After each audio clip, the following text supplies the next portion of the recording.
किसका? प्रभु का पावन नाम, मालिक का सच्चा नाम, कल्याण करेंगे, पार करेंगे, आने वाले मुसीबत काल में रक्षा करेंगे, अलख यगम लखाएंगे, 84 नरकों से बचाएंगे। इसीलिए प्रेम से जय गुरुदेव।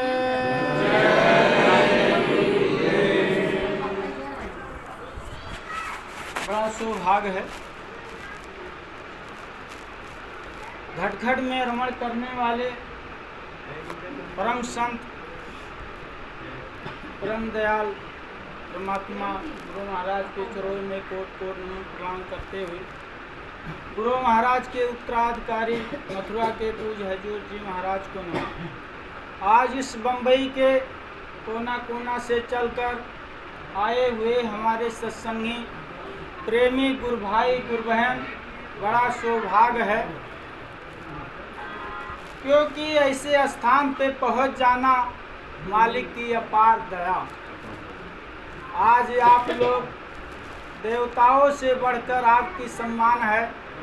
आप लोग का दर्शन दीदार पाकर मैं भी अपने आप को धन्य मानता हूँ। हमारे तरफ से आप सभी प्रेमी सत्संगी यहाँ आए हुए सबको सादर जय गुरुदेव। देखिए, आज इस पावन पवित्र स्थान पर आज आप लोग हम इकट्ठा हुए।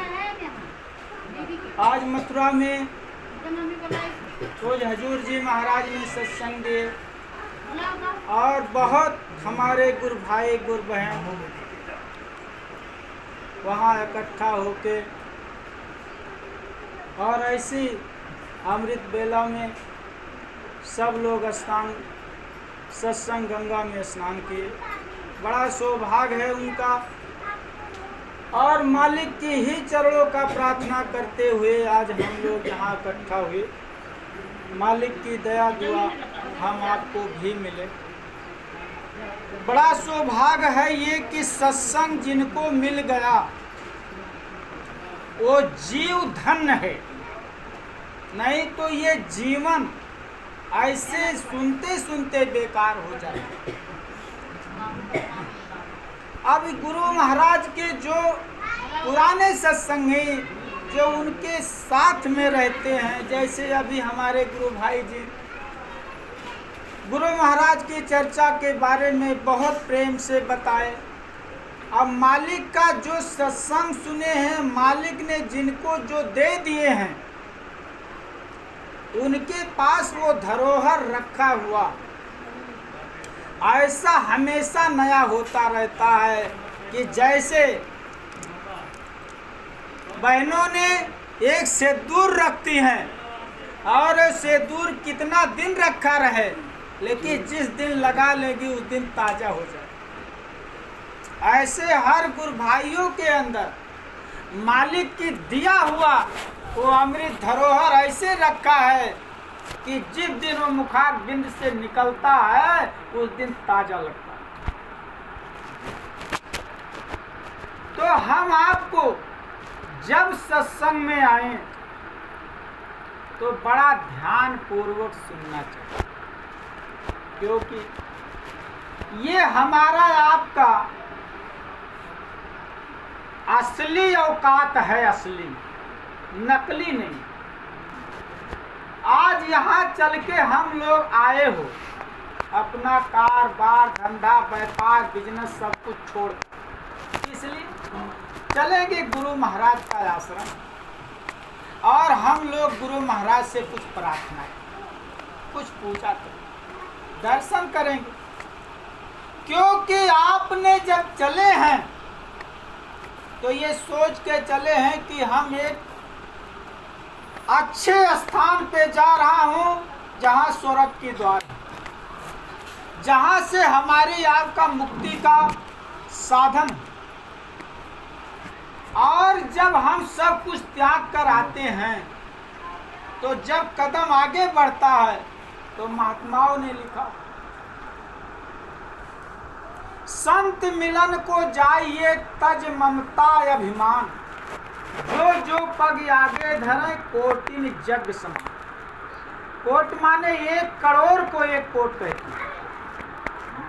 इतना बड़ा जग के सामान होता है जिस समय हम आश्रम के तरफ चलते हैं, गुरु को ध्यान करके चलते हैं, जब याद करके चलते हैं तो हमारे आग के अंदर गंगा का सागर यानी सत्संग की सागर उड़ने चालू हो जाती है और मालिक की दया बरसने लगती है।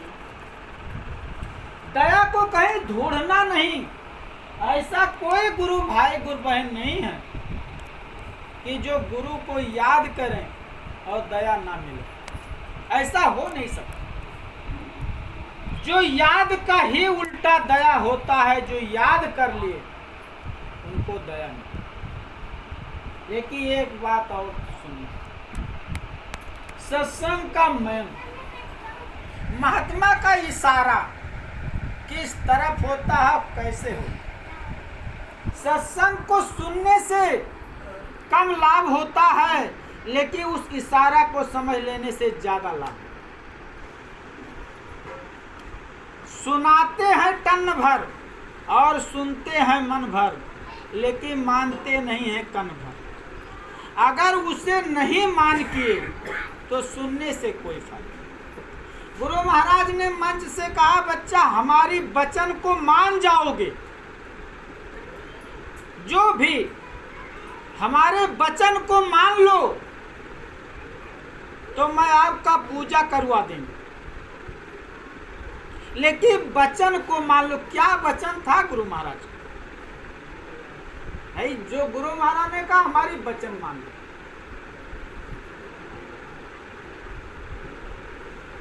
तो क्या कहा था? भाव सागर भरमो नहीं और कर लीजिए विश्वास और निश्चय करके मान लो, तुरंत उतारो पार। केवल भाव सागर को भरने का आपको आवश्यकता कुछ नहीं, केवल विश्वास करके पक्का करके। तो क्या चीज मानना था? गुरु महाराज ने कहा भाव सागर का मतलब कि ये संसार जितना है एक भाव सागर है और इसी में हम गोता खा रहे हैं। मालिक ने कहा उसको भरमो मत,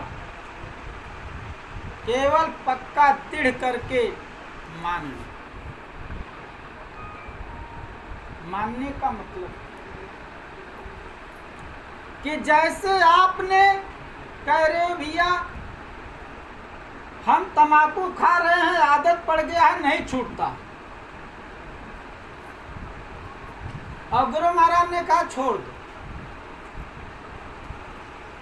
अगर आप छोड़ दिए तो मान गए बात को, और नहीं छोड़े तो एक छोटी सी बात समझ लो। बड़ा उदाहरण क्या दो, एक छोटी बात है कि मालिक ने कहा इसको छोड़ दो और आपने नहीं छोड़े, तो बताओ दया कैसे होगा? बात को आप माने नहीं। और गुरु महाराज ने कहा जो हमारे बात को नहीं मानेंगे हमारा जिम्मेदारी नहीं है। बोलो है? जब बात को नहीं मानो, किसी को अगर खुश करना है, बताइए कैसे खुश करो? मान लो आपके घर पिताजी हैं, माँ है, और पिताजी ने कहा बेटा बाहर जा रहे हो, हमारे लिए एक समोसा ले आना, मेरा इच्छा खाने का। यदि आपने समोसा लेके गए तो बोलो पिता खुश होगा कि नहीं होगा? और अगर नहीं ले गए तो खुश होने का क्या मतलब था? केवल पिता का कहना आप मान गए, खुश हो गए पिता। और गुरु महाराज का केवल कहना मान लो बस गुरु। और जब आप नहीं मानोगे तो मान लो पुजारी जैसे वक्ता चिल्लात रहा है रोज, क्या फर्क पड़ने वाला भाई? कुछ असर पड़ेगा? कोई भी वक्ता अगर गुरु महाराज की बिना दया का कोई बोल नहीं पाएगा। बोलो बोलेंगे? आप जो है बहुत गुरु भाई मिलेंगे, लेकिन बोलने वाले बहुत कम मिलेंगे, मिलते हैं ज़्यादा। क्यों? जैसे एक से कोई काम नहीं होगा। कोई है तो भोजन बनाने वाला है, अगर वो नहीं बनाएगा तो आप हम नहीं आ पाओगे, क्योंकि ज़रूरत भी है। यहाँ का व्यवस्थक अगर व्यवस्था नहीं करेगा तो भी ये काम नहीं हो पाएगा। सुनने वाला इकट्ठा अगर नहीं होगा तो सुनाने वाला क्या करेगा? यानी सबका मात्रा बराबर बराबर में है, किसी का कम नहीं। बोलो, कम है किसी? इसलिए अपने से किसी का कभी कमजोर नहीं समझना चाहिए। ये मानवता है। आपका इतना विचार होना चाहिए कि जहां पे रहो वहां लोग आपका सम्मान करें, और अगर वहां से चले जाओ तो आपको लोग याद करें, और जहां पे जाओ वहां लोग आपका इंतजार करें। ये हमारी आपकी मानवता है। और ऐसा नहीं कि जहां रहो वहां लोग परेशान रहें और चले जाओ तो 10 ठू गाली दें, और जहां जाओ वहां लोग हैरान हो जाएं। भाई ऐसे तो लोग होते हैं। एक शराबी अगर एक गली में अगर है तो बाजू वाले सो नहीं पाते, रात भर चिल्लाता। कितना सम्मान है। आखिर हमारे आपके जैसे वो भी तो इंसान है। गुरु महाराज ने कहा केवल वचन को मान लेना, इसी का नाम भक्ति है, बाकी दूसरा भक्ति। और अगर वचन को नहीं मानोगे तो माला सारा जीवन चलाते रहो, कुछ असर नहीं। क्षमा करना, कोई नाराज नहीं। सही कह रहे हैं, क्षमा करने वाली क्या है? कहते दिल की कोठरिया साफ नहीं तो गंगा नहाए का होई, और मन की मैल जब जाई नाई तो माला डोलाए का हो। समय परे पर चूक गयो पीछे पछताने का होई, और जब खेत चिड़ैया चूक गई तो हल्ला मचाए। धर्म की गाड़ी करम हैंडल गाड़ी वान बने से का होई, और एक्सीडेंट जब हो जाई तो हारन बजाए का होई। आछे दिन पाछे गवा भवा न गुर से भेंट, अब पछताने होंगे क्या जब चिड़िया चुन गई। बोलो, समय बीत जाने के बाद पछताताप करने से कोई फायदा होगा? बालापन नादान है और बुढ़ापा लाचार है, और जवानी में भजन नहीं किए तो जिंदगी। ये समय है हमारा, वचन मानना। अब आप लोग बड़े ध्यान से सुनना। हम आप सत्संगी हैं, सब गुरु भाई हैं। हमें आपको उसी में विचार करना है कि हमें भक्ति करना है। यहाँ आए हो तो यही सोच के आए हो कि हमारे जीव आत्मा कल्याण हो, मालिक का हमें ऊपर दया मिले, हमारा अच्छा हो, बुराई ना हो। हर चीज से बचत खोज रहे हैं, किससे? यानी दुख से, कि मैं हमारे करीब ना जाए। तो यह चीज से बचत कैसे हो? मान लो हम रोज चिल्लाते हैं मालिक दया करो, और अगर दया नहीं होता है तो आखिर क्या कारण है? आप हमको देख सकते हैं, मैं आपको देख सकता हूं, लेकिन ना अंदर हमारे आप जानते हैं, ना मैं आपका जानता हूं। भाई आप क्या कर रहे हैं?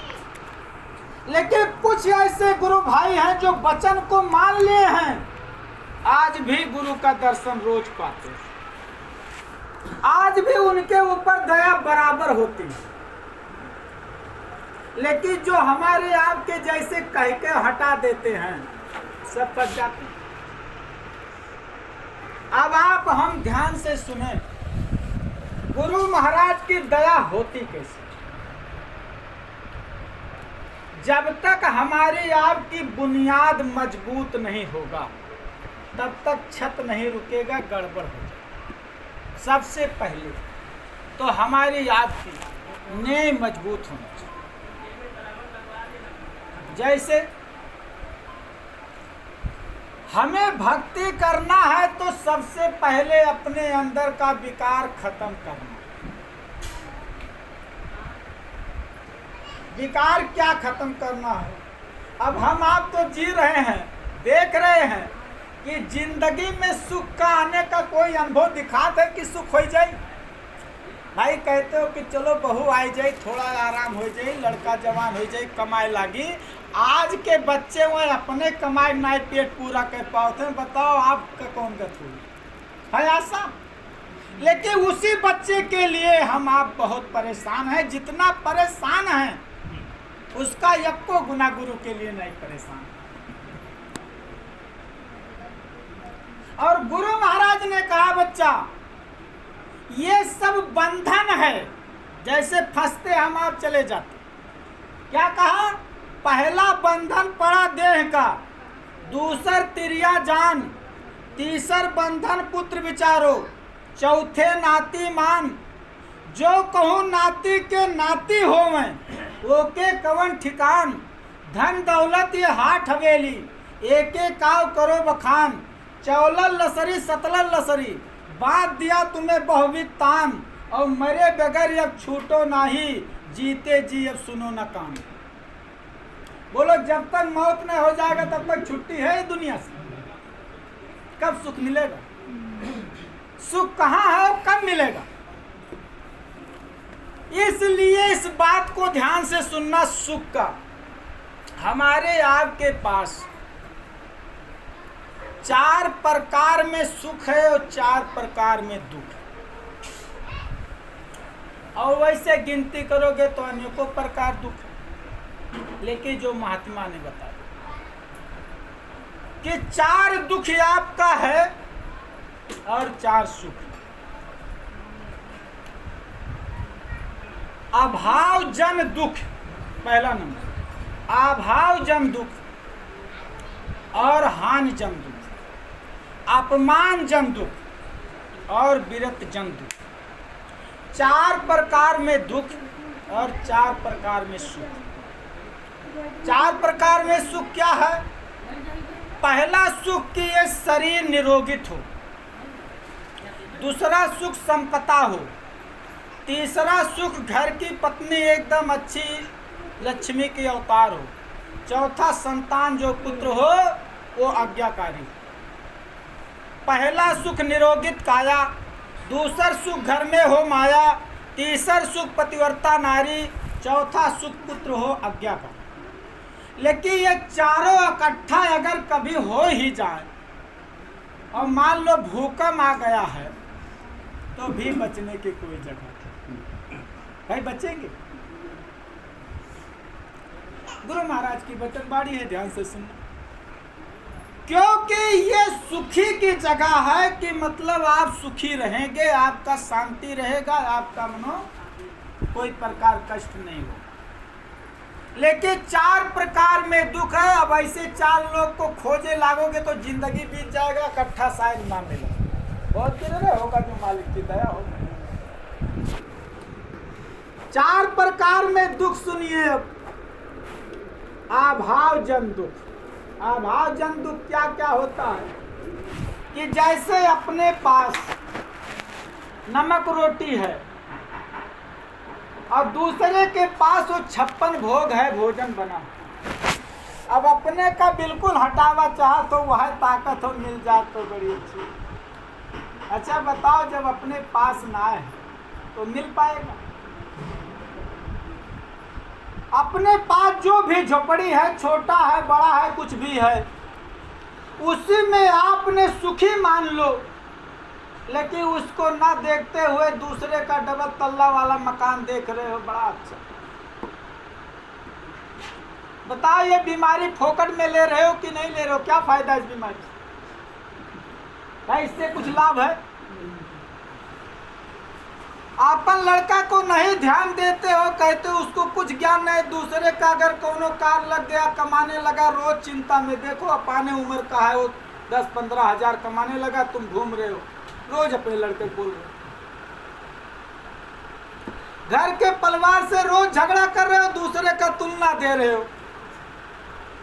ये अभाव जन दुख, यानी जो अपने पास है 100 रुपये का साड़ी है उसमें खुशी नहीं, लेकिन कोई 2000 का पहना चाहिए तो वही चाहिए, चाहे भले घर बिक जाओ, है ये का भाव जन। संतोषम परम सुखम, यानी जो भी मिल जावे उसी में खुशी हो जाओ, इसी का नाम भक्ति है। भाई जो आपके पास, अब आपके पास साइकिल है, बोलते हो 4 व्हीलर गाड़ी हमको मिलना चाहिए, हम उसी से चलेंगे, बताओ दुख है कि नहीं है? जब साइकिल है तो कहाँ मिल पाए?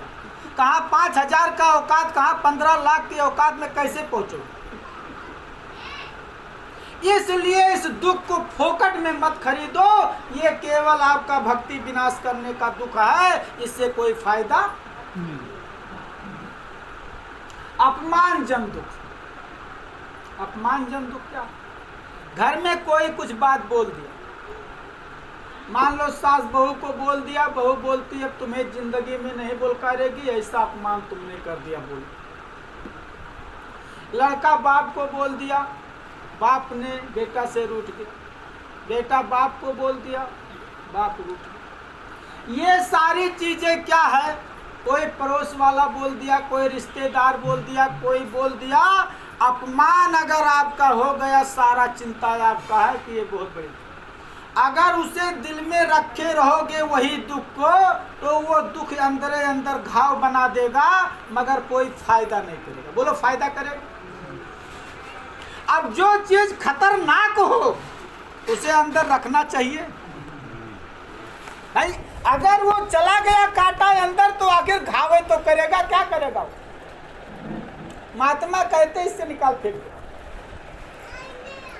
और जब तक जियोगे तब तक ये होता रहेगा, जब तक जियोगे तब तक होता रहेगा। बोलो कभी मिटेगा? तीसरा हान जंतु, हान जंतु बोले आज कमाई अगर 500 हुआ है और काल कहूँ 300 हुआ तो क्या दुख होगा? हान जंतु, बड़ी चिंता। कल 500 हो गया था, आज का दिमाग 700-800 था, लेकिन लौट आए 300।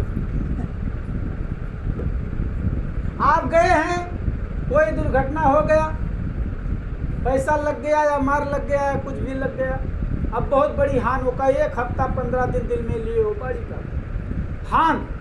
हान कोई भी चीज का, ये हान लाभ जीवन मरण जस अबजस विधात, जो चीज विधाता के हाथ में उसके लिए चिंता नहीं करना चाहिए। और आएगा वो, बोलो आएगा कि नहीं आएगा?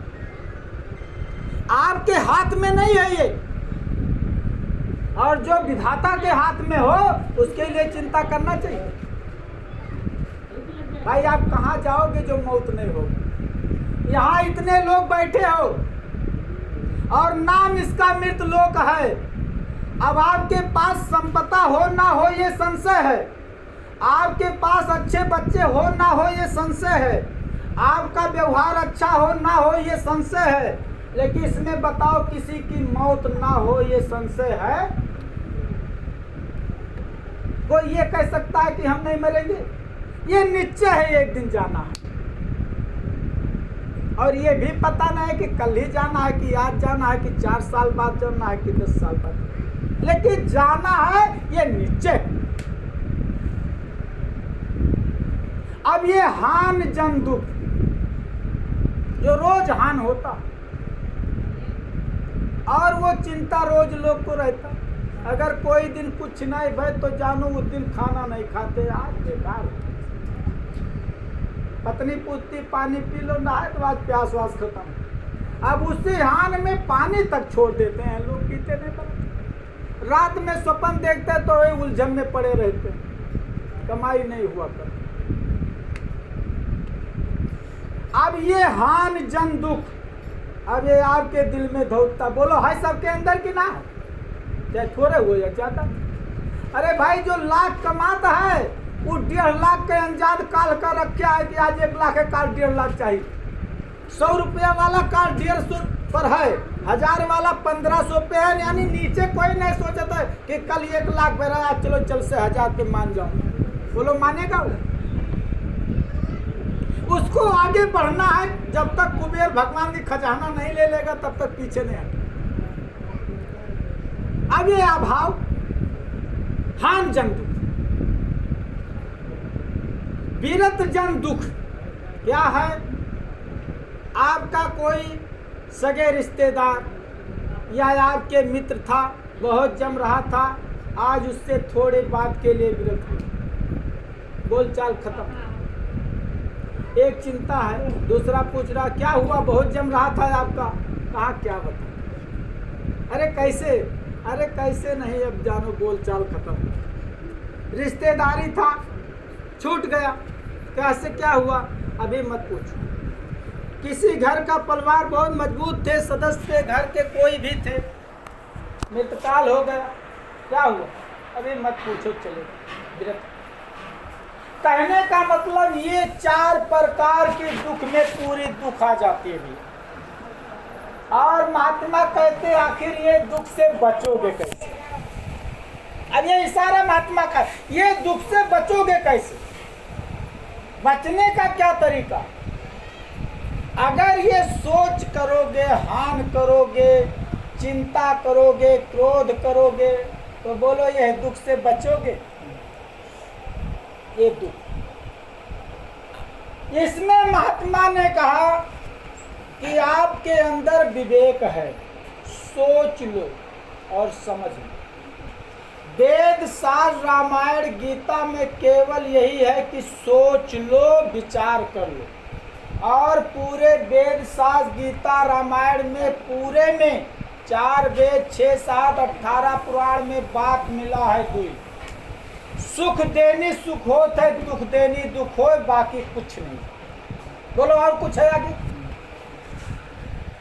2 पॉइंट में खत्म हो गई। सुख देनी सुख होत है, दुख देनी दुख।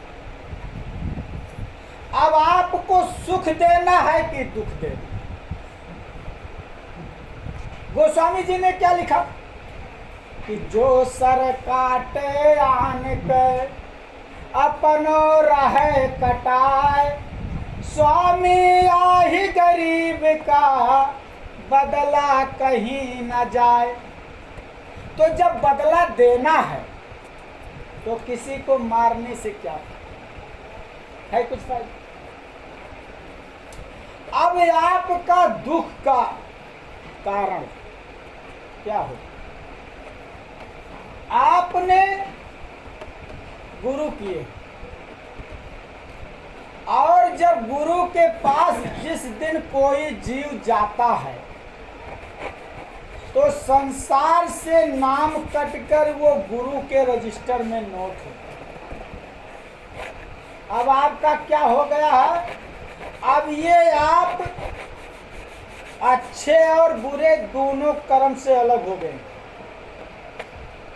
समय से बचाएंगे तो केवल गुरु बचाएंगे, बाकी संसार में कोई बचा नहीं सकता। समय से बोलो, समय से कोई बचा?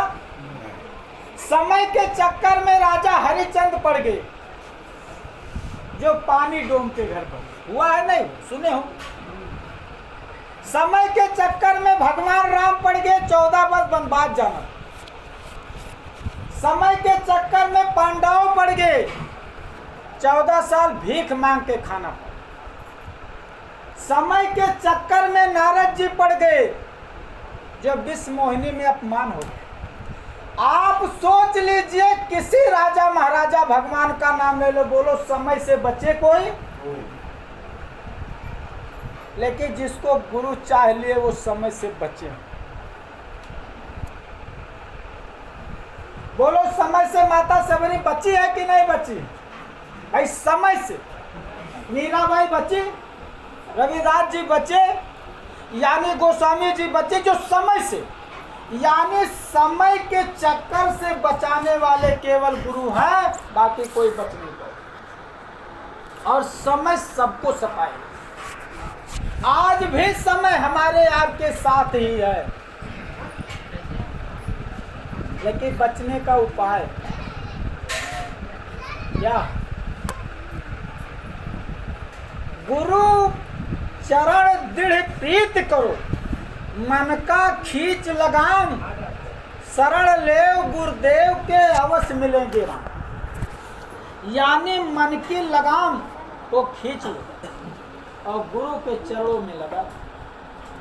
अब लगाओगे कैसे? जैसे रामायण में एक उदाहरण दे रहा हूं आपको।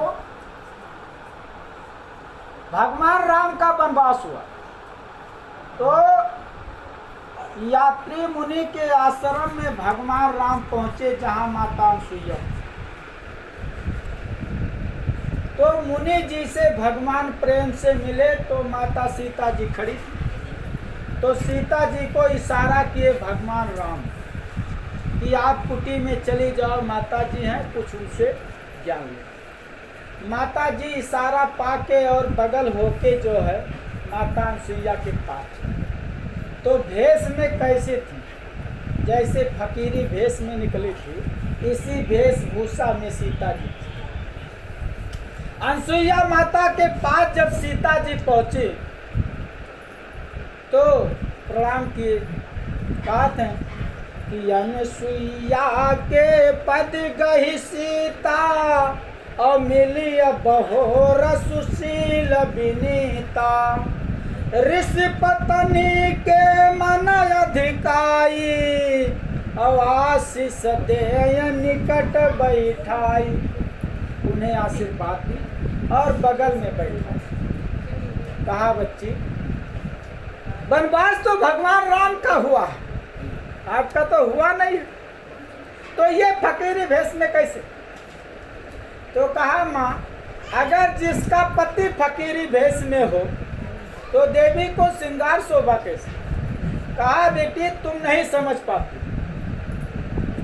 देवियों का धर्म है, ये भगवान है आपका पति है तो नर लीला करने निकले हैं, लेकिन आपको श्रृंगार में होना चाहिए, क्योंकि पत्नी को पति के साथ में रहने में उसकी श्रृंगार जो है घटना नहीं चाहिए। और तुम जो है पतिव्रता देवी हो और तुम फकीरी भेष में कैसे? तो एक सवाल डाल दिया माता सीता जी ने माता अनसुईया से। क्या कहा कि माँ पतिव्रता जो नाम लेती हो, पतिव्रता किसे कहा जाता? कौन से देवी को पतिव्रता कहा जाता? ध्यान से सुनना, जिसमें हम लोग भी आ जाएंगे, लाएंगे गुरु के शरण में। आप हम एक उदाहरण लेते हैं। तो माता अनसुईया ने कहा जब तक लड़की कुंवारी है, अपने पिता के पास रहती, तब तक वो कन्या में गिनी जाती है, वो नारी में नहीं गिनी जाएगी। लेकिन जिस दिन उसका शादी हो गया और जिस दिन ससुराल गई, उसी दिन से उसकी पद बदल जाता। बोलो बदलता है कि नहीं? और जो पति मिल गया वो सभी देवियां पतिव्रता हो जाए। तो सीता जी ने कहा माँ तो एक ही प्रकार होती हैं? कहा अगर पति मिल गया तो पतिव्रता हो गई, जैसे हम आपको गुरु मिल गए, ठीक है? तो बोलो गुरुमुख हो गए कि नहीं हो गए? अब मानना ना मानना तो आप हमारे ऊपर है भाई, लेकिन ऐसा किसी को नहीं कहा जाएगा कि इनको नामदान 4 ही मिला है, 5 नहीं मिला, कहा जाएगा। और गुरु महाराज ने किसी को कम ज्यादा दिए? सबको बराबर दिए। कबीर साहब ने चौपाई में कहा कि निगुड़ा हमको ना मिले, पापी मिले 1000 और एक निगुड़े के शीश पे लग पापी का भार। अच्छा ये बताओ कि मान लो जो गुरु नहीं किया वो क्या हो गया? निगुड़ा। उसे निगुड़ा कहा था भाई, गुरु नहीं किया। और जो गुरु कर लिया वो गुरुमुख हो गया। तो एक नहीं किया वो निगुड़ा हो गया, कर लिया गुरु हो गया। पापी कौन रह गया? जो उसमें कहा गया है निगुड़ा हमको ना मिले, पापी मिले 1000 और एक निगुड़े के शीश पे लग पापी का भार। तो दुई नहीं है, तो आखिर जो नहीं किया वो निगुड़ा हो गया, और जो कर लिया गुरुमुख हो गया। पापी कौन है? ये महात्मा के हम अपने तरफ से तो बोल रहे हैं।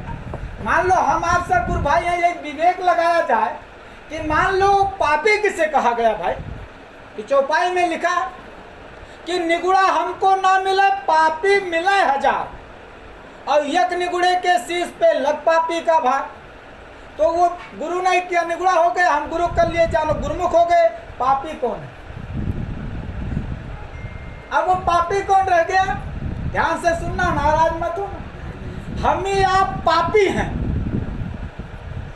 बोलो और कैसे पापी आएंगे? क्या होगा कि यही पाप जो उड़ता है तो दूसरे के पास चला जाता है। जैसे एक को सोखा भूत छोड़ा दिए थे ना, तो भूत दूसरे के जाके पकड़ लिया।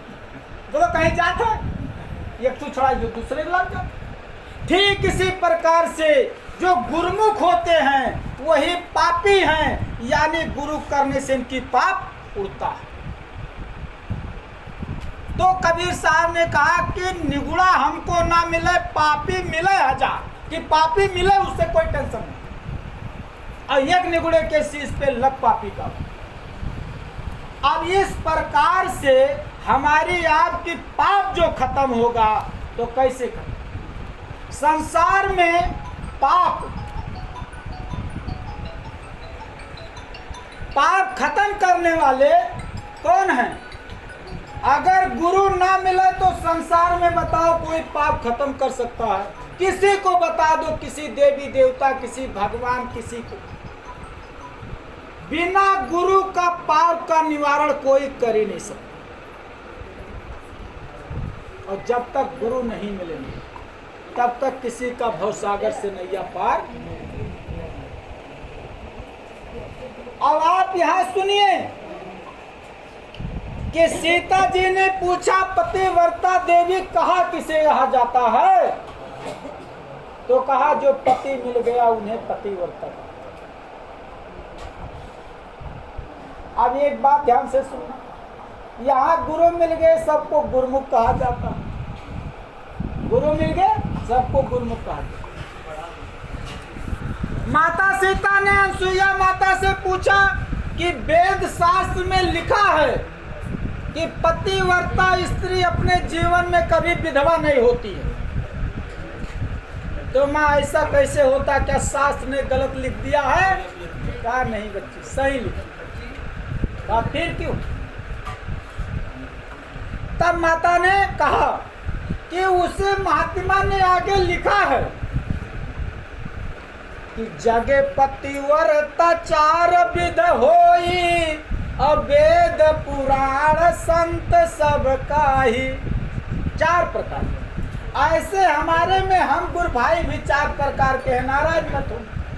कोई से कहते, कोई तो पहले से तैयार सत्संग में चलना है भाई, है संडे को, क्योंकि संतोष भाई बताए हैं, हला भाई बताए हैं, है चलना है। तो कोई कह रहे हैं मौका है नहीं यार। अरे चलो मौका तो कबो ना मिली, चले चलो। अब समझो आधे दूर से, अब एक तो तैयार है और एक का जानो ये खुचकी लगाना। तीसरे को कह रहे हैं सत्संग में चलोगे, तो कह क्या रहा है? रोज तुम लोग परेशान किए, रोज सत्संग में रो रहे, हो गया 1 आध दिन यार। जब जय गुरुदेव।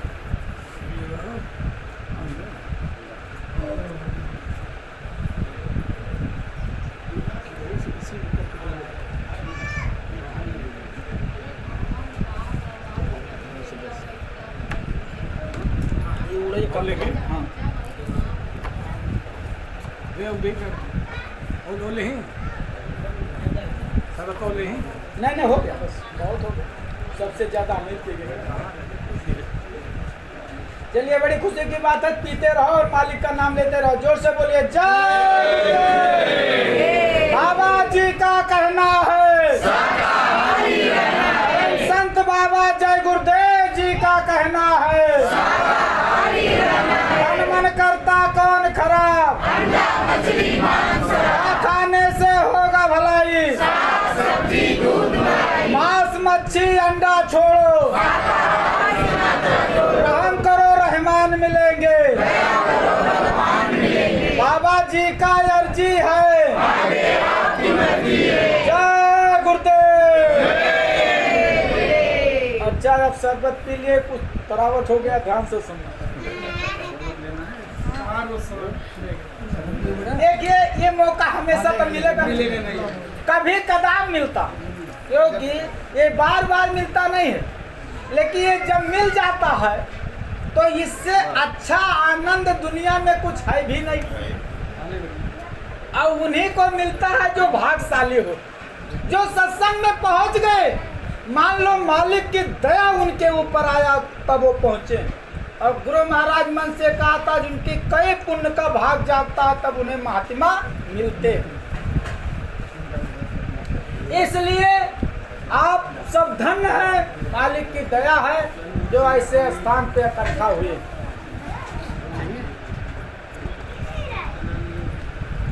तो अब कुछ लोगों के पास जब जाते हैं कि भैया सत्संग में चलोगे, नहीं आज संडे है, मौका नहीं, आज डबल कमाई है, अब दूसरा दिन कोई रखा था। 4 प्रकार में हो गए। अब ये 4 प्रकार में गुरु भाई हो गए। अब वो भी तो नामदानी है जो कह रहा है आज 2000 का कमाई है, आज नहीं जाएंगे। अच्छा, जो पहले से तैयार है, जो बुलाने गए तब आए, तीसरा को ज्यादा हुचकी देना पड़ा, तब तैयार हुआ, चौथा साफ जवाब दे। आखिर है चारों गुरु भाई, हैं तो चारों, आखिर एक ही पिता का तो बच्चे हैं। लेकिन अब चारों की भावना अलग अलग में हो गया कि नहीं हो?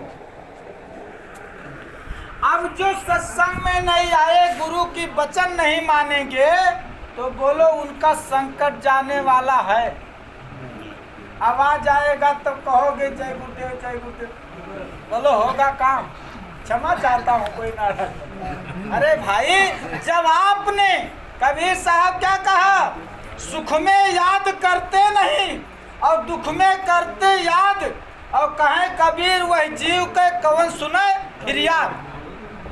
भाई कौन सुनेगा? जब आप ठीक ठाक हो तो कहा तो कोनो बात ना है, अब जब दिमाग पर गयो जय गुरुदेव जय गुरुदेव, अरे भैया लाओ दोनों दाना खवा दो, ठीक हो जाए। आप कैसे ठीक हो? काहे बदनाम करो तुम? अरे जो करो वो ठीक से करो, अपना भी सम्मान रखो, आगे मालिक का भी सम्मान रखो। भाई जो कर रहे हो सही ढंग से करो, अधूरा क्यों कर रहे हो? भाई दूसरा करे ना करे, लेकिन आप तो करो। दूसरे को कहाँ जाना है नहीं जाना है, आपको क्या करना है, आप निर्णय ले लो। कोई जरूरी है कि सब लोग मिलकर वही चले नरक के द्वार पर, या कोई तो स्वर्ग में चलो। भाई ये कारण है कि वो कह दिया हम सत्संग में नहीं जाएंगे, आप कह दो मैं भी नहीं जाएंगे, तो इसका मतलब इस आश्रम सूना रहेगा, कोई नहीं आएगा। होना चाहिए इस बात को, जो सत्संग मिल जाए। अगर कोई सत्संगी बुलाने गया है तो मान लो ये गुरु महाराज का भेजा हुआ दया आई है, हमें वहां पहुंचना जरूरी है। अब आप कैंसिल कर रहे हो तो गुरु भाई का नहीं, गुरु की बात कैंसिल कर नहीं जाओगे। अब इस बात को आगे समझ लीजिए कि ये 4 प्रकार में गुरु भाई हो गए। अब वो गुरु भाई जो लास्ट वाला जवाब दिया नहीं जाएंगे, पैसा में पागल हुआ है, कमाई में उसको पैसा चाहिए, भक्ति से लेना देना कुछ नहीं, केवल नाम लिखा लिया। अब वो बीमार पड़ा है, अब ओरिजिनल गुरु भाई से कह रहा भैया ते कुछ फूक झाड़ दो, कुछ दया दो। फंसा है गाड़ी नहीं फंसा, आप बताइए। कहते हैं आप कह रहे हो बहुत ललकार के कि गुरु महाराज में बड़ी शक्ति है, मैं यहाँ दाना खिला रहा हूँ, सब कुछ नहीं फर्क पड़ा। बताइए फर्क कैसे? अरे आप दिल से कम मान कर देख लो कि पावर है कि नहीं है, आप अधूरे जीव से क्यों मानते? अब आप सुन लीजिए, काथे नार कहावे पीव के रही और संग सोए, आर पुरुष मन में बसे तो खुशी कहाँ से हो। अब आप बताओ कि कोई देवी अपने पति के पास होते हुए किसी और पति से प्रेम करे, बोलो उस घर में सुख शांति मिल सकता है? और पति का शंका पत्नी ऊपर, पत्नी का शंका पति ऊपर, बोलो उस घर का झगड़ा कभी खत्म हो सकता है? अब ये प्रेम की बात है, ध्यान से सुनिए। मान लो किसी लड़के का पति का नीचड़ गड़बड़ है, उसका शादी हुआ, अगर पत्नी घर पे आई इंद्र परी के समान हो, और अगर उसकी प्रेम किसी और देवी से है, बोलो उसको पसंद करेगा? क्योंकि उसका आधा प्रेम खत्म है। अब जहाँ प्रेम, अगर आपका गुरु के चरण में प्रेम नहीं है और प्रेम और कहीं है, खाली पैसे में लगा है, बोलो काम होगा? भाई आप लोग बताओ, हो जाएगा? विवेक है आप लोग, सोच लीजिए। ठीक इसी तरह से विचार कर लीजिए कि कहते हैं देसी कहावत में कबीर साहब, काजल दिहे से क्या हुआ जब ताकन की ढंग नाय, ताकन की ढंग नाय, ताकन की गति है न्यारी, और जब तक लेव न ताक मिले तो है पिया पिया। अरे जब गुरुमुख हुए हो, गुरु किए हो और जीव आत्मा कल्याण के लिए लगे हो, तो जब तक ये भवसागर से नैया पार ना हो जाए तब तक पीछा मत छोड़ो और ना पीछे हटो।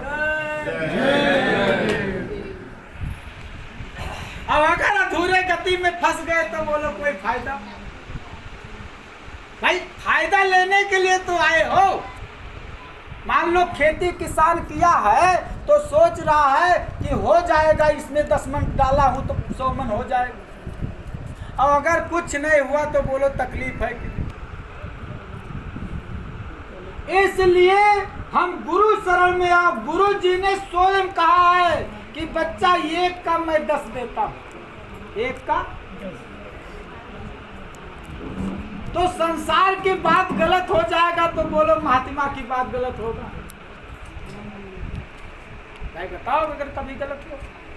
कहने का मतलब ये है कि गुरु के पास एक परख चलो तो 1 करोड़ यज्ञ का फल है, तो शरण में आने पे कितना फल हो जाए, सत्संग सुनने से कितना फल, गुरु के दर्शन से कितना फल।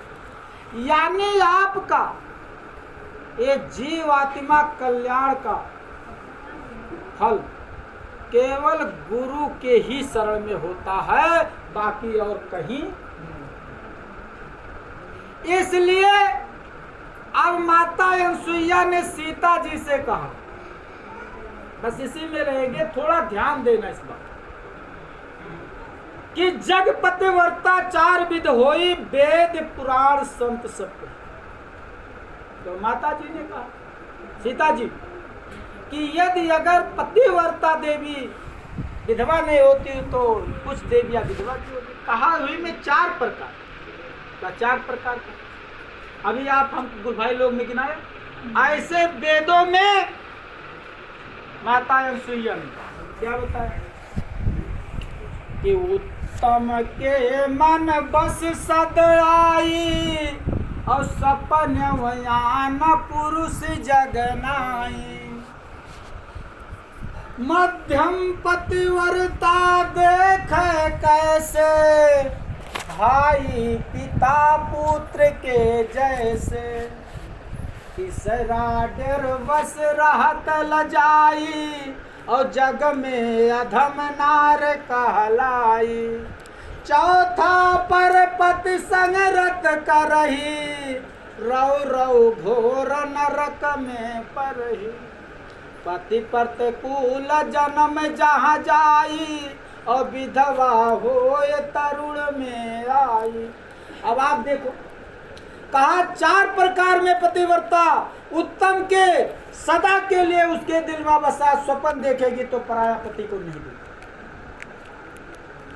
दूसरा मध्यम, जो अपाने उम्र का भाई, छोटे है पुत्र, बड़े है पिता, इस पर। तीसरा डेर बस, भक्तिन बनी है, समय पाने पे धोखा करती है, अधम। चौथा डायरेक्ट पति को छोड़ पराया पति से प्रेम करने वाली, घोर नरकों। अब इसी में वो जहां जन्म लेती है पति उसको साथ छोड़ देती। पति गड़बड़ है तो पत्नी शरण में आ तो पति चला जाता, यानी यहाँ कर्मों का बंधन है, कर्मों, और इसी में हम आप हैं। अब इसी प्रकार से जो गुरु का पक्का भक्त है, तो क्षमा करें, वो लक्ष्मी जी का अगरबत्ती नहीं घुमाता। समझ में आ गया? कुछ बात नहीं समझ, क्योंकि वो गंगा नहीं नहाएगा, नींव पे पानी नहीं डालेगा और पत्थर नहीं पूजने जाएगा। नंबर 1, अब आप लोग हमारे ऊपर मत नाराज होना। गुरु महाराज ने कहा है, किसी द्वार पर तेरा बंदा झुकी, फर्क आएगा मालिक तेरे नाम पर। गुरु महाराज मथुरा मंच से इस बात को क्या कहा कि कोई डेम होके और आके चपरासी की पैर छूने लगे तो बच्चा उसे लोग क्या कहेंगे, जरा बताओ। आप गुरु के भक्त हो और ये मानव जन्म से बढ़ के संसार में कोई जन्म बता दो आप, बेसाफ रामायण से बढ़ भाई कोई जन्म है? आपके नीचे 83,99,999 जीव घूम रहे हैं और आपसे सब छोटे। केवल ये आपका ये मानव जन्म है जो आप सत्संग सुन सकते हो, अपने जीव आत्मा को भवसागर से पार कर। बोलो और कोई जीव पार कर पाएगा? गोस्वामी जी ने क्या लिखा रामायण में? आप लोग कई बार चौपाई को सुना कि बड़े भाग मानो तन पावा, सुर दुर्लभ सत ग्रंथन गावा। सुर दुर्लभ माने देवता को दुर्लभ, जो स्वर्ग में रह रहे हैं वो भी तरसते हैं कि हे परमात्मा एक बार मानो जन्म दिया। अब अगर आपने इतना ऊंचा पदवी पर जाके अब घूम के पत्थर पे पानी डाल रहे हो, क्षमा चाहता हूं मैं कहने के लिए, आप लोग गणित लगा, कहां जा रहे हो? आपको नीचे जाना है कि ऊपर जाना? गुरु महाराज ने लोमस ऋषि के संवाद को आपको सुनाए हैं, सुने हो आप लोग। जे जवन की वहीं चला गए और फिर अभी आप नहीं मानते हो, फिर घूम जाते हो, क्योंकि आपको ऊपर उठना है और सब चीज त्याग करके जब गुरु चरण में लाखों कोटि तीर्थ गुरु चरणों गावत वेद पुराण, तब फिर क्यों घबरा रहे हो? क्या अपने बाबा से और किसी बाबा को बड़ा समझते हो? तभी तो जाते हो। और नहीं तो घुमाते हो अगरबत्ती की लक्ष्मी जी नाराज ना हो जाए, दुकान उकान ना चले, परेशानी बढ़ जाए। ये सोच आपने सुमिरन ध्यान भजन सुबह करो और गुरु को दिल में रखो। कोई कार बिगड़ने वाला बिल्कुल नहीं है, ये दिल से बिल्कुल निकाल दो। लेकिन आपका विश्वास होना चाहिए। अगर विश्वास नहीं है तो बोलो कोई काम होगा? विश्वास तो होना चाहिए आपको पाने गुरु पे। और जब गुरु पे विश्वास नहीं तो सत्संग चाहे जितना सुनते रहो। इसलिए किसी का अपमान नहीं करना, किसी का निंदा नहीं करना। आपका निंदा कोई करता भले करे दो उसको, उसके पीछे नहीं पड़ना, उसको दिल में नहीं उतारना।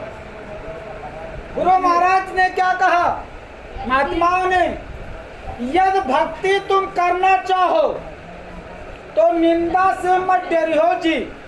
आपका लोग बहुत निंदा करे, ये बहुत बड़ा जय गुरुदेव वाले बने, बहुत बड़ा मालाधारी बने, तमाम से चोरी चंडलाई करके आज ये बहुत बड़ा भक्त बने, यानी तमाम लोग आपको अब धुआं उड़ाएं, कुछ भी बकेंगे। घर के परिवार कहेंगे जाओ वही वो ओढ़ लियो, वही वो रात पूजा पाठ करो, बकवास तो हो। घर के परिवार भी ये बात को बोले, कहते तुम्हारा जब देखो तब पूजे रहता भाई वो। अभी आखिर क्या निंदा तो है, लेकिन इस अपमान से अगर डर जाओगे तो बोलो पूजा होगा। अगर उल्टा परिवार को गाली दोगे तो पूजा होगा। यानी उसी में क्रोध को, ईर्ष्या को, द्रोह को, सब जलन को पैदा करने वाली चीज। लेकिन आपको उससे हिलना नहीं है, भक्ति से लड़ना है मुझे और भक्ति करना है। कबीर साहब ने कहा यदि भक्ति तुम करना चाहो निंदा से मत डरियो जी, 5 छड़ी को सर पे मारे साथ बने तो सालो। 5 छड़ी का मतलब क्या हो? कोई लाठी लेके नहीं, महात्मा की इशारा को समझो। काम, क्रोध, लोभ, मोह, अहंकार रोज मार रहा, हरदम ठोकत है। बोलो मारो थोड़ा मारो। इसलिए ये 5 छड़ी रोज परत है, लेकिन इस पे ध्यान मत दो, ठोकने दो। 5 छड़ी को सर पे मारे साथ बने तो सहलो जी, और मूर्ख से तो ज्ञान न करियो, मौन साध के रहियो जी। चंडाल कौनो मिल गए तो कहीं बहुत जय गुरुदेव यहाँ जवाब दो हमरे बात को। तो कहा तो शराब ना पियो, तो शराब कहाँ से निकलत है का बताओ हम। अब ओकरे बकवास में पड़ जाबो, सारा दिन उलझाई के मार डारी। भैया आप बड़े हम छोटे जाओ, आखिर क्या जरूरत है उसे लड़ाई लड़े? कोनो फायदा मिली? अच्छा उससे लड़बे करो आप 4 घंटा, तो क्या मतलब है? इसलिए मूर्ख से तो ज्ञान न करियो, मौन साध कर रहियो जी, और पर तिरिया से प्रेम न करियो, दूरी से तुम डरियो जी। ये संसार जहर का काटा, सोच समझ पग धरियो जी। कहे कबीर सुनो भाई साधो, गुरु शरण में रहियो। बस एक स्थान, दूसरा कोई स्थान। एक स्थान पे आप निगाह साध कर रखो, कुछ बिगड़ने वाला। अब अगर 4 जगह निगाह रखोगे तो हम क्षमा मांगते हैं आप लोग से कि मालिक ने कहा वचन को नहीं मानोगे काम होने वाला। भाई आपको किसी से लोग से कुछ बातें करते करते झगड़ा हो जाता, बातें बात में झगड़ा होता नहीं होता। अगर कोई राजनीति का बात कर दो कि ये भाजपा वाले, सपा वाले, कांग्रेसी वाले हैं, तो वो चढ़ जाते, तो ऐसा बोले क्यों? अच्छा वही मार धाड़, कुछ फायदा है नहीं, लेकिन जानो चालू हो बातों बात। किसी की बात को काटने का कोई जरूरी नहीं, हमें अपने काम से काम। अब अगर वो क्रोधी आदमी है, उसकी बात को कहीं छेड़ दिए तो बोलो मानेगा? बिगड़ जाएगा नहीं बिगड़। आपको हर कदम पे सोच समझ के काम करना चाहिए। एक खेती करने वाले ससुर और दामाद थे, यानी वो दामाद ससुराल में बसा था। अब वो ससुर और दामाद दोनों खेती कर रहे थे, खेती कर रहे। कोई आदमी उसी जगह से रास्ता था और वो आदमी जो है रास्ते पकड़ के आ रहा है। अब उसने उस बुढ़े से पूछा, 60 बरस का बुढ़ा जो ससुर था, उससे कहा चाचा अमोख गांव कितना लंबा होगा? तो उसने कहा 4 कोस है। कितना? 4। तब तक दामाद ने बोल दिया कि नहीं ससुर जी गलत बोले, 3 ही कोस है। अरे कहा तू अभी आया है और यहाँ हमारी उम्र बीत गया, जब वो 4 कोस है तो तू 3 क्यों बोल रहा है? कहा नहीं आप अनपढ़ आदमी हो, जानते नहीं हो, यहाँ से वहाँ तक कुल 9 किलोमीटर है, हम लिखा पढ़ी के हिसाब से बोल। कहा तुम्हारा लिखा पढ़ी देखूं कि मैं 60 साल से यहीं रहता हूँ वो देखूं। कहा लेकिन ससुर जी 3 ही कोस है। कहा मैं मानूंगी नहीं, 4 कोस है। जब पहले से मैं जानता था तो 1 कोस कहाँ गया? अब दोनों में हो गया बकवास। ससुर ने कहा नहीं मानोगे तो इसी कुदार से तेरा गर्दन आज उतार दूंगा। कहा ससुर जी मानो कैसे, जब 3 कोस है तो 4 कैसे मैं मान लूँ? कहा नहीं 4 है तो मैं 3 कैसे मान लूँ? अब वो राही वाला कहा भैया झगड़ा मत करो, 3 हो या 4 हो, हम चले जाते हैं। ससुर ने कहा झगड़ा बढ़ा के और आगे कदम बढ़ाओगे तो पैर काट लूंगा इसी कुदार से। जब तक फैसला नहीं हो जाएगा तब तक आगे नहीं जाएगा। सोचा बड़ी गड़बड़ हो कि जगह पे आके हम पूछ लिए इस बात। नहीं पूछे होते तो भी ठीक था, अब आके हम फंस गए। अब वो जो है जो खड़ा था बेचारा, अब वो सोच रहा है ये दोनों विधवा गए, अब आपस में तो झगड़ा कर रहे हैं, अब हम नहीं मानेंगे तो हमारे ऊपर उतरेंगे तो लगा देंगे कुदार, क्या करेंगे। अब वो चुपचाप वही झोला दे के बैठ गया कि भैया जब तक फैसला नहीं हो जाएगा तब तक हम जाएंगे। ससुर कह रहा है 4 कोस है और वो दामाद कह रहा नहीं ससुर जी 3 ही कोस, ना वो मान रहा है। लास्ट स्टॉप पर ससुर ने कुदार उठा लिया, कहा अब तुम्हारा जो है गर्दन अलग कर दिया। अब जब कुदार उठा लिया तो दामाद ने सोचा बिगड़ गया, मार देगा, तो भाग लिया। कभी कभी भागने में भी मर गई, कोई जरूरी नहीं कि ताकत दिखाना, जान बच जाए तो वो भी अच्छा। अब वो तेजी में भागने लगा तो तेजी में पीछा कर लिया, कहा खत्म कर दूंगा तभी छोड़ूंगा। तो कहा नहीं मान जा 3 ही कोस है, कहा नहीं मानूंगा। 4 बुढ़ा कहा मान जा 4 कोस है, कहा मार डालो भले लेकिन 3 है। अब ना वो हट रहा है ना वो हट रहा है, खेद रहा है वो पीछे पीछे, बुढ़ा दौड़ रहा है आगे, दामाद भाग रहा है। अब उसकी जो है लड़की भोजन लेके घर से आ रही है। अब वो थोड़े दूर से देख रही है कि हमारे पिताजी हमारे पति को कुदार लेके खेते। अब ये पता नहीं क्या कारण है। अब वो और पर लंबा कदम बढ़ा के आ रही है, आई तो बीच में जाके खड़ी हो गई। अब पीछे उसका पति और आगे उसका पिता। उसने कहा पिताजी रुको, कहा नहीं बेटी तुम साइड हो, बाद में मैं सुनूंगा तुम्हारी बात। अरे कहा जरा सुन तो लो, क्यों मार रहे हो हमारे पति को। अरे कहा ये इतना बदकट है, हमारी बात को नहीं मानता है। मेरा 60 साल हो गया उम्र इसी गांव में रहते हुए, और वो आदमी ने पूछा था अमुक गांव कितना लंबा है, मैंने कहा 4 कोस और इसने कह रहा है 3 कोस। अब लड़की ने सोची मैटर कोई बड़ा तो है नहीं, है तो छोटे, लेकिन अब जानो बहुत बड़ा गड़बड़। तो कहा ठीक है। अब वो झोला लिए वहाँ बैठा है आदमी, भाई यहाँ कुदार चल रही है तो वो भी गड़बड़ में फंसा। अब उसके बाद में लड़की ने कहा पिताजी हमारी एक बात को सुनो। बोल, कहा अगर इनको मार डालोगे तो मैं कहाँ जाऊँ। तो कहा ये बात मत सुना, इसको मार डालेंगे तुम्हारा दूसरा शादी कर देता, लेकिन इसको खत्म कर देने दे, रोक मत। कहा कुछ बात सुन। कहा क्या सुन। कहा मैं आपका 4 कोस का 4 बनाऊंगा, 3 नहीं बनाऊंगा। कहा तब तो ठीक है, क्या बोल आगे बता। कहा जैसे आपने इनको जो आपका 10 एकड़ जमीन था वो दे दी, मकान दे दी, और हमारा शादी करके हमको भी दे, तो रह गया 3। ये बता रहा है आप 4 बता रहे हो, एक ही कोस की बात है। तो क्षमा करके पिताजी ऊपर का 1 कोस इनको वो भी दे।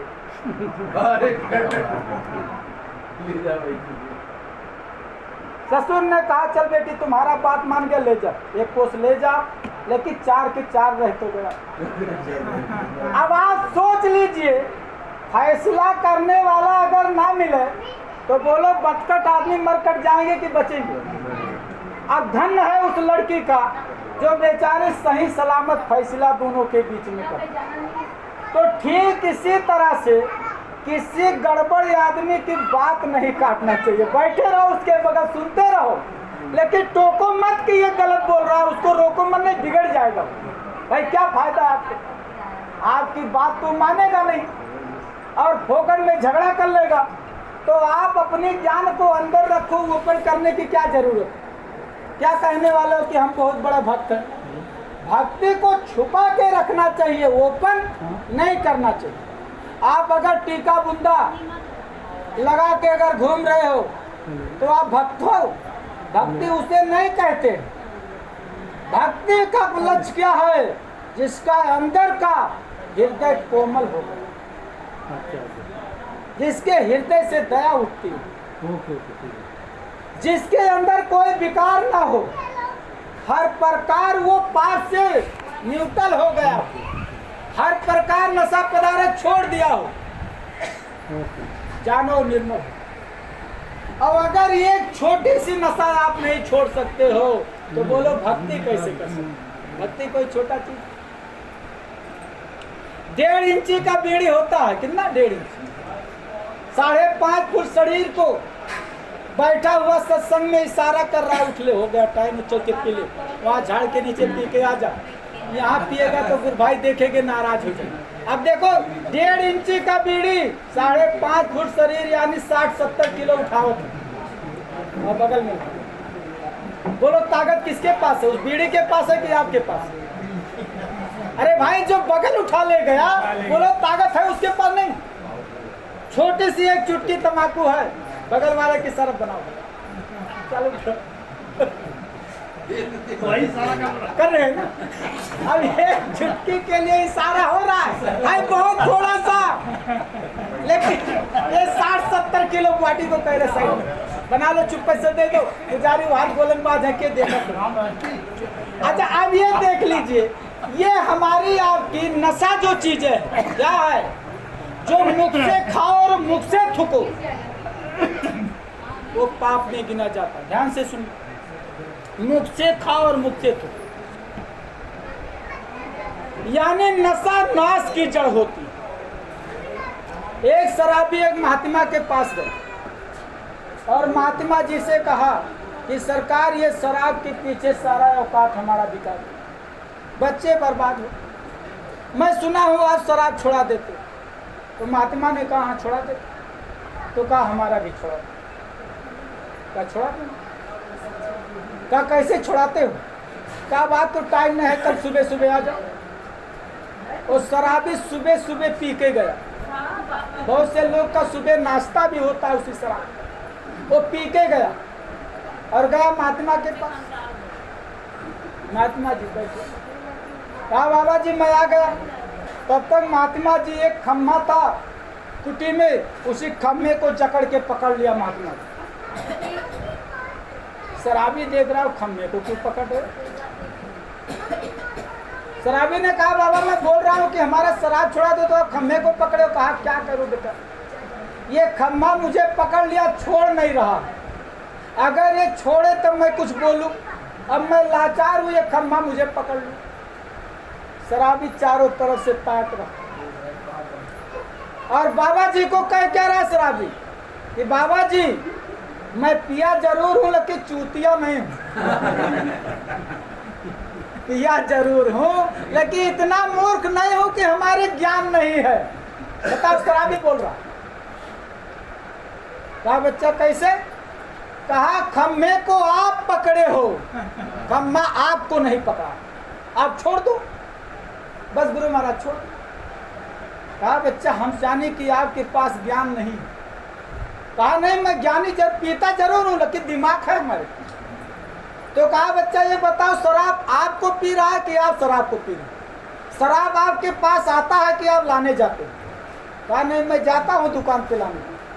तो कहा तो शराब को आप पकड़े हो कि आपको शराब पकड़ा? तो कहा हाँ ये बात तो सही है। कहा कल से छोड़ दो इसको, लाने मत जाओ, ये अपने आप से आपके पास नहीं आए। बोलो आएगा? भाई आप बीड़ी पी रहे हो, अपने आप से जेब में आता है, अपने आप से जल के चालू हो जाता है। तम्बाकू अपने आप से आता है कि कहीं खरीदते हो? भाई ये सारी चीज क्या है? हमारी आपके भजन का बाधा है। क्षमा करना, कोई भी खाते हो तो ये बाधा डाल। अच्छा किसका उत्पत्ति कहाँ से होता है नशा में? आज तम्बाकू की उत्पत्ति बता देता हूँ। खाओ जिसको खाना है, मैं मना नहीं करूँगा। भाई नहीं नाराज हो जाओगे कि आप सत्संग सुना के सबकी जो है नशा पदार्थ छुड़ा दोगे? नहीं छुड़ाऊंगा, लेकिन भाई जो सत्य है वो तो कहना पड़ेगा। भाई जो कहना नहीं कहना। भाई मालिक जी का बात है। गुरु महाराज क्या कहते थे कि बच्चा मैं तो नहीं पीता हूँ। भाई साफ शब्दों में कहते थे मैं नहीं पीता हूँ, ना खाता हूँ, लेकिन आपकी जैसी इच्छा। लेकिन अब इतना इशारा बोलो कम है। जब कह दिए मैं नहीं खाता पी, तो आपको कह दिए कि खाओ पियो। इसलिए कि जब मैं नहीं खाता हूँ तो वही वचन को मान लो कि मैं भी नहीं खाऊंगा, तो पक्का है। और कह दो कि कहीं तो है लेकिन मना नहीं कि नहीं, मार तो ये तो क्या होगा? गड़बड़ होगा नहीं। अब आप सुन लीजिए तम्बाकू की उत्पत्ति कैसे है। जैसे आज लहसुन प्याज जो लोग नहीं खाते, तो लहसुन प्याज महात्मा के उसमें नहीं चलता है, भंडारे में नहीं चलता है। जैन धर्म वाले नहीं खाते हैं, बहुत से धर्म वाले लहसुन प्याज को नहीं खाते। क्यों नहीं खाते? उसकी उत्पत्ति जो है एक गलत स्वभाव से होने के वजह से। औषध दवा में तो लोग लेते हैं उसको, लेकिन वो जो है असली भंडारा में क्यों नहीं पड़ता है कि जिस समय भगवान विष्णु ने ये राव जो अमृत पी लिया था, अमृत, और उसकी गर्दन जब काटा था तो वो जो अमृत अंदर गया था उसी में से रक्त इस राक्षस को धरती पे गिरा, जिससे लहसुन और प्याज की उत्पत्ति हुआ। आज उसी के वजह से ये भंडारे में नहीं चलता, बाकी और कोई दोषी नहीं, केवल एक ही कारण है। अब आपको तंबाकू की उत्पत्ति बताता हूँ कैसे हुआ। एक राजा यानी उसके पास दो लड़की थी, तो एक का शादी राजवाड़ा में किया और एक का शादी एक ऋषि से कर। वो कुछ लड़की भक्ति लाइन में थी, तो उसने कहा पिताजी हमें किसी संत के पास में भेज दो और मैं जो है राजा बसूंगा। तो एक ऋषि से, तो ऋषि के पास जब वो रहने लगी और ये उसकी बहन जो राजा के पास रहने लगी, दोनों की माँ अलग अलग। तो क्या हुआ कि ऋषि जो थे महात्मा, वो अपने पत्नी से कहा देखो रिश्ता तो तुम्हारा बहन का जरूर है, लेकिन आप बहन यहाँ आना जाना छोड़। कहा क्यों? कहा इसलिए कि रीत और बैर बराबर वालों से होता है, रिश्ता बराबरी में होता है। अब वो कहाँ राजा और कहाँ हम एक सन्यासी। अब हम अगर जाएंगे तो हमको भोजन करा देंगे, अब मान लो कोई दिन वो आ जाओ अपने लोग बाग के साथ, तो हमारी आपकी क्या दशा है? और जिसके पास जाओगे उसको तो बुलाना पड़ेगा, कोई नहीं कोई दिन तो आ ही जाएगा। तो कहा कि लेकिन हमारी बहन है, कैसे छोड़ सकते? कहा नहीं आप जाओ भले, लेकिन मतलब ऐसा रखो कि कोई गहरा रिश्ता मत रखो। लेकिन स्त्री का एक स्वभाव है कि जल्दी कोई बात को नहीं मान। राज हट और तिरिया हट और बाल हट तीनों बड़ा गड़बड़ हो। स्त्री अगर कह दी नहीं साड़ी यहाँ चाहिए तो यहाँ चाहिए, तो चाहे भले तो हैरान हो जाओ लेकिन ले। लड़का अगर घर से चले हो और कहा पापा टॉफी लेके आयो, और जब तक नहीं लेगो तब तक याद रही हो, क्योंकि हट ठाने रहे। राजा का हट है कि ये कार होना चाहिए तो वही होना चाहिए, नहीं भाई तो जानो या फांसी फंदा या तो गड़बड़ कुछ हो गई। अब वो समझाए तो लकी वो मानी नहीं। अब जब नहीं मानी तो राजा के घर शादी पड़ा, तो ये आए दोनों प्राणी, बोली कि चलो। अब वो आए तो इनको एक कमरा में इतना स्वादिष्ट भोजन, काजू बादाम किशमिश सबू पनीर पनीर सब्जी 56 प्रकार भोग मिठाई लड्डू पेड़ा बर्फी काव काव, उसके बिना वो अब एक कमरा में दिए, इन लोग खाए तो बड़ा अच्छा लगा। तो ऋषि जी के तो दिल हिल रहा है कि हमारे लिए तो गड़बड़ है, लेकिन अब उनकी पत्नी बड़े प्रेम से क्या बोल रही, देखो कहते थे कि मत जाओ, कितना बढ़िया से कभी मिलता था ये भोजन करने। अब बात तो सही है, सूखा रूखा तो अपने पास था, लेकिन ये नुकसानदायक, इससे तबीयत खराब हो जाए। अरे कहा कैसे तबीयत खराब हो जाए, खाओ इसको, खाए। इनको राजा ने बड़े अच्छे से विदाई की। अब जब विदाई कर दिया तो चलते समय इनकी बहन जो थी, कहा बहन जी आपका कुछ घर और बना है? कहा थोड़ा सा बना है। तो कहा अब इनको मजबूरी में कहना पड़ा बहन जी कोई दिन आ जाओ हमारे भी घर पे देखो।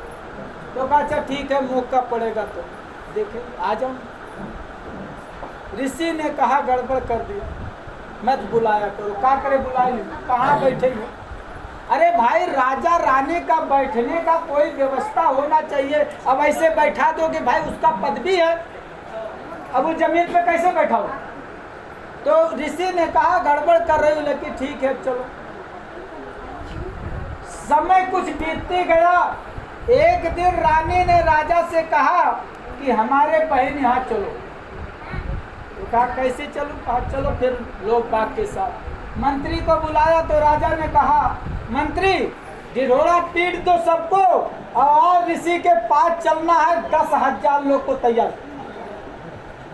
अब बताओ जकरे पानी पे ठिकाना नहीं। अब 10,000 लोग तैयार होके लोग बाग के साथ सज बज के घोड़ा बाजा के साथ में जा रहे हैं। ऋषि के जब पहुंचे, बैठ जाओ महाराज। ऋषि के पास जब पहुंचने का थोड़ा बच गया तो ऋषि जी ने देखा तो कहा यार तो गड़बड़ है, क्योंकि अब और आगे रास्ता है नहीं, यही हमारी कुटी है बीच में, अब यहीं रुकेंगे। अपने पत्नी से कहा देखो के आ रहा है। देखी तो कहा आज तो हमारे बहन और बहनोई सब लोग आ रहे हैं। कहा कहाँ बैठाओगे? कहा क्या करूं? अब समय देखिए, पति की बात ना मानने पर भाई यही हाल होता। ऋषि ने कहा क्या करोगे? तो पत्नी ने हाथ ऊपर उठाया कि अब मैं क्या करूं? अरे कहा कहना जब नहीं मानू तो कोई उपाय बताओ। कहा हमारे पास कौन उपाय है? कहा बताओ। ये खेत में बैठेंगे इन लोग। अब उन लोग का घोड़ा तब तक आके पहुंच गए खटखटाहट। राजा जब उतरे तो ऋषि जी ने आके मिले। तो ऋषि जी ने कहा सरकार हमारे पास तो जल तक इतना नहीं है जो सबको पिला। कहा देखो जल नहीं, इन लोग को मीठा के साथ शरबत पानी और भोजन प्रसादी के साथ 10,000 आदमी को बिल्कुल खा पी कर तब यहाँ से जाएंगे। अब बताओ कि जकरे बैठक ठिकाना नहीं, पानी ठिकाना नहीं, 10,000 आदमी का भोजन। और कहा अगर भोजन नहीं मिला, किसी एक आदमी हमारा भूखा गया तो ऋषि जी आज मैं रिश्ता को खत्म कर दूंगा। अब बताओ क्या कर? राजा जोगी अगिन जल इनके उल्टा रीत और इनसे जग में बच के रहना कह के थोड़ी रीत। ऋषि ने कहा अपने पत्नी से पहले मैं कहा था कि रीत बैर बराबर वालों से। अब बताओ क्या करूं? तो ऋषि ने कहा महाराज अब खड़े रहो 10 मिनट। कहा 10 से 11 नहीं होना चाहिए। कहा ठीक है। कहा बैठका हमारा वैसे चाहिए जैसा मैं आपको बैठका दिया, भोजन वैसे चाहिए जैसे मैं आपको खिलाया था। मैं यहाँ निछाला पानी पीने नहीं आया। अब ऋषि क्या करे भाई? हर व्यक्ति का व्यवहार तो किसी से होता है, लेकिन ऋषि मुनि भक्त का व्यवहार किससे होता है? अब वो वन में उनको तो कोई मिलने वाला नहीं। अब वो जो वही ध्यान भजन करते थे गए और वही जो है ध्यान में बैठे। जब ध्यान में बैठे कि प्रभु आज जो है सम्मान खत्म हो जाएगा और गर्दन नहीं बचेगा, आप तो फांसी हो। तब तक इंद्रासन हिल गया और इंद्र ने कहा महाराज हमारे लायक कोई सेवा हो तो बताओ। इंद्र ने कहा महाराज हमारे लायक कोई सेवा हो तो बताओ। तो कहा सेवा आपके लिए यही है कि कामधेनुआ गाय को हमारे पास आज के दिन का उधार दे दो। आज के दिन का उधार दे दो, कल ले लो। कहा ठीक है। कहा और कुछ? कहा उसी के साथ में कुछ गढ़ भेज दो जो इन लोग का सेवक है। कामधेनुआ गाय को तुरंत उतारे और जब वो आए तो बिल्कुल घर मकान द्वार वहाँ बन के रेडी हुआ और एक कोठरी में वो गाय राजा का बैठक बन गया और एक एक आदमी के पीछे 4-4 आदमी सेवादार लग गए और कामधेनुआ गाय के पेट से भोजन निकलना चालू हुआ और सबके पास खटाखट 56 प्रकार भोजन पहुंचने लगा। अब जो खाएं बड़ा खुशी मनावट, पानी वाले अलगे लिए, भोजन वाले अलगे लिए, जो भी नशा पदार्थ करने वाले सबका या कोई कमी, अब जो खाएं वो खुशी हो। और खुशी होते गए और लोग खाते पीते, जब कोई नहीं बचा राजा का सब प्रकार से भोजन ऋषि अपने हाथ से बैठ के खाए। तो राजा ने कहा कि ऋषि महाराज ये बताओ कि जब आए थे तब पानी पीने का ठिकाना नहीं था, और ये 10 मिनट में कहाँ से ये रखे हो जो सब आ गया, बनाया किसने, बर्तन कहाँ से आया, और ये भोजन कौन बनाया। अब जिस कोठरी में कामधेनुआ गाय थी वो बंद था, केवल थाली निकलने का जगह था। तो ऋषि ने कहा महाराज अब ये दया आपका, कहा हमारी क्या दया है, ये जहां से दया है वो दया बताओ। कहा भोजन किसने दिया वो बताओ, ये भंडारा कहाँ चल रहा है, बन कहाँ रहा। राजा ने जब अंठान किया कि नहीं बताओ, तब वो कामधेनुआ वाला गाय का पर्दा हटाओ। कहा यही गाय। कहा ये गाय क्या किया, कहा ये गाय पूरे संसार को भोजन करा देगी तो भी नहीं होगा। राजा ने कहा अब कोई बात नहीं, ये गाय हमको दे दी। फंस गई बात। अरे कहा सरकार आज के दिन उधार लिया हूँ। कहा किससे लिए हो, कहा इंद्र भगवान से। अरे कहा वो इंद्रासन से गाय आई है। कहा तो क्या यहाँ बैठी थी ये गाय। कहा ये कहीं से आए हो, लेन देन आप निपटाओ, गाय में ले जाती। अब बोलो बाज गए, बात फंस गई। तो ऋषि बहुत बेचैन हो गए। कहा दूसरे का धरोहर चीज, दूसरे का मंगनी चीज, अब मैं एक दिन के लिए उधार लाया था, ये ले लेंगे तो बताओ क्या है। उसके बाद में गाय जो है अभी घेरा में लिए जब काबू में आ गई, तो ऋषि ने कहा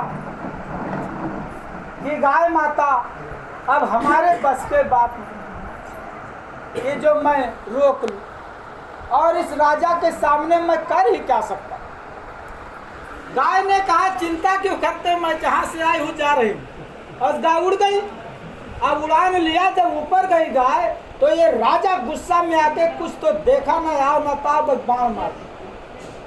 जब बाण मारा इसने तो उसके खुर में जाके पैर में गाय के लगा, और पैर में लगा जब वहां से रक्त गिरा, तो उसी रक्त गिरने से गाय तो चली गई, लेकिन उसी से तंबाकू की उत्पत्ति हुई, जमक। इसलिए तमो को चौपाई में महात्मा ने कहा है कि तमो मन गाय तमो मन तमाकू, और 100 बार कसम है कि मनो इसको न खाओ। कुछ चौपाई में है कि इसको मत खाओ, क्योंकि ये हमारे आपके खाए का पदार्थ नहीं। अब आप हम नहीं जानते हैं कि किसका उत्पत्ति कहाँ से हुई। अगर हम तमाकू खा के अगर सुमिरन किए हैं, क्षमा करना खंडित हो जाए।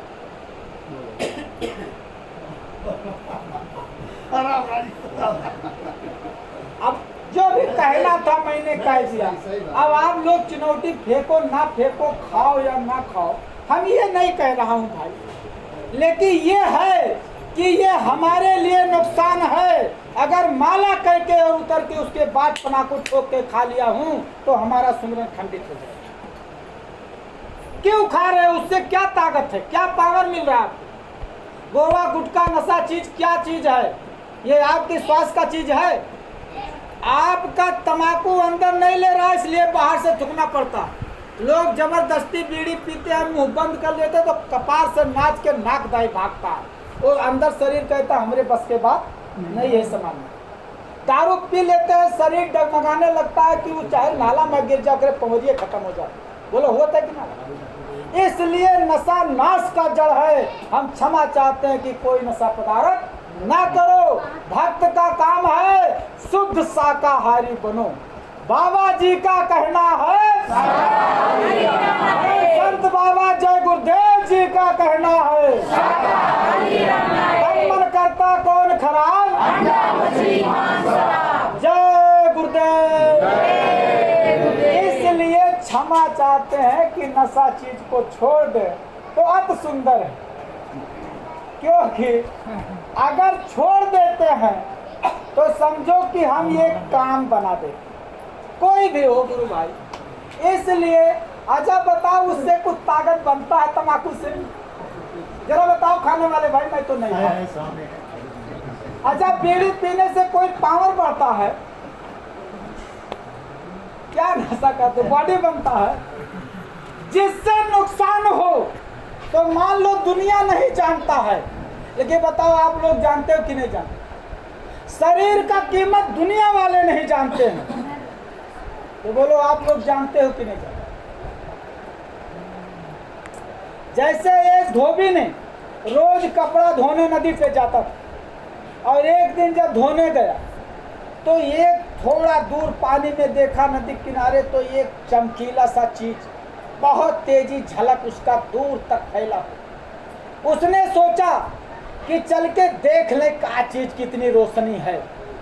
उसने कपड़े को छोड़कर चला गया, और जब उसे देखा तो बड़ी रोशनी रहा, तो छोटा सा लकी रोशनी कहा बड़ा अच्छा चीज है, लेकिन समझ में तो कुछ नहीं आया। ले आया उसे, और उसे कपड़े में फाड़ा और गूंथ कर और गधे के गले में पहरा। गधे के गले में जब पहरा दिया तो गधा जब चले तो चमक बड़ा मस्त। अब वो देखा कि हमारा गधा सज गया, मस्त हो गया, वही में खुश रहे। हफ्ता 15 दिन गधे के गले में बांधा हुआ है, चल रहा है। एक दिन जा रहा था तो सोना परखने वाले, सोनार हीरा परखने वाले जौहरी, वो जा रहे थे उसी रास्ते से। अब जब देखे कि गधे के गले में कुछ बंधा है और इतनी झलक, तो लौट आए। अब जब देखे उसको पकड़ के, तो भाई परखे वाले पर, तो कहा ये बताइए भाई साहब, ये क्या चीज बांधे हैं? कहा ये नहीं मालूम है वो क्या चीज है क्या नहीं है। तो कहा मिला कहाँ? कहा एक दिन मैं कपड़ा धोने नदी पे गया था, तो नदी के किनारे वो पड़ा था, तो मैंने ले आया, बहुत अच्छा लगा, गधे के गले में बांध दिया। तो उन लोग जान गए कि एकदम गंवार है। भाई जब इसका जानकारी होता तो गधे गले में बांधता। तो कहा बेचोगे इसको? तो कहा भाई इसको कोई खरीदेगा? कहा मैं खरीदूंगा। तो कहा खरीदोगे तो ले लो। तो कहा कितना लोगे? तो कहा देखो भाव तो आप मुझे कुछ नहीं मालूम, जो देना है वो दे दो। तो उन लोगों ने सोचा पैसा दे के तो लाया नहीं, फ्री में पाए, तो उसको 2 पैसा दिया। जौहरी ने 2 पैसा दिया, और धोबी जब 2 पैसा पाया तो खुश हो कि चलो 15 दिन 1 हफ्ते का राशन निकल जाए, सस्ताई जमाना। गधे के गले से हीरा को खोला और जौहरी के हाथ में दिया। जौहरी ने कपड़े से खोलकर उस हीरे को देख रहा था। धोबी ने गधे पे बैठा और आगे बढ़ा, 2 पैसा पाया खुशी में, और वो उसको निरेख रहा था, इतने कीमत का ये बिकेगा, इतना आज कमाई हो गया। अब गणित अंदर अंदर लगा रहा, तब तक वो हीरा चटका बस फट गया, और जब हीरा फट जाती तो उसकी कीमत खत्म हो गई। अब जब वो हीरा फट गया तो जौहरी रोने लगा, और रोने लगा तो हीरा हंसने लगा। वो जब रोने लगा तो हीरा हंसने लगा। तो जौहरी ने कहा अरे हीरा, हम ले जाते अपने दुकान में, तुमको सजा के रखते, अच्छे अच्छे राजा महाराजा आते, तुम्हारी कीमत करते, और तुम जब गधे के गले में बंधी थी तुम्हें कोई अपमान नहीं था, तब तुम फटी नहीं, और हमारे हाथ में आते हुए तुम फटी। हीरा ने कहा जौहरी तो समझ लो, हमारी कीमत को धोबी नहीं जानता था, इसलिए मैं खुश थी कि चलो नहीं जानता इसलिए बात के रखा। अब तू हमारी कीमत को जानते हुए हमारा कीमत 2 पैसा लगाया, इसलिए इस अपमान को मैं नहीं सह सकी, इसलिए फाटा। तो दुनिया जाने ना जाने, लेकिन बोलो ये हीरा का कीमत आप लोग जानते हो कि नहीं जानते? भाई गुरु महाराज ने कहा ये रतन है, इसको जतन से रखो, रतन को जतन से रखो, इसको गड़बड़ ना होने दो। शाकाहारी का क्या मतलब है कि जब ये तम्बाकू खाओ, बीड़ी पियो शाकाहारी, चोरी करो, झूठ बोलो शाकाहारी, भाई गुरु महाराज ने क्या कहा है, आप लोग बताओ। कहा शुद्ध शाकाहारी बनना है। बताओ तम्बाकू खाए के शुद्ध शाकाहारी बनोगे? आए अंकल, कभी खाते हो नहीं खाते? कहने का मतलब है कि जब तम्बाकू हम खा लिए तो मान लो हम शाकाहारी नहीं।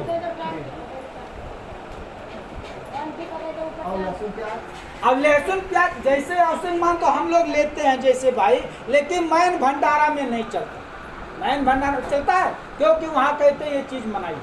लेकिन बहुत से जो संस्था चल रही है, लहसुन प्याज ना खाने का केवल एक ही कारण है, बाकी कोई कारण नहीं, एक ही कारण। लेकिन हम लोग को इस वर्जित में तर तम्बाकू से, बीड़ी से, सिगरेट से, इस चीज़ से तो बचना चाहिए भाई। ये चीज़ हमारे लिए कोई फायदा नहीं है, इसलिए इसको त्याग कर दो। गोवा गुटखा क्यों खाते हो, मसाला क्यों खाते हो, सारी चीज़ें क्यों खाते हो? यानी जो चीज़ खाओ जो तुम्हारे शरीर के लिए अच्छी सेहत हो, अच्छा गुण रहे, अच्छा ज्ञान रहे। क्या कहते हैं कि जैसा खाओ अन्न वैसा रहे मन, जैसा पियो पानी वैसा निकले बानी, और पी ली हो शराब सारी बात हो जाए खराब।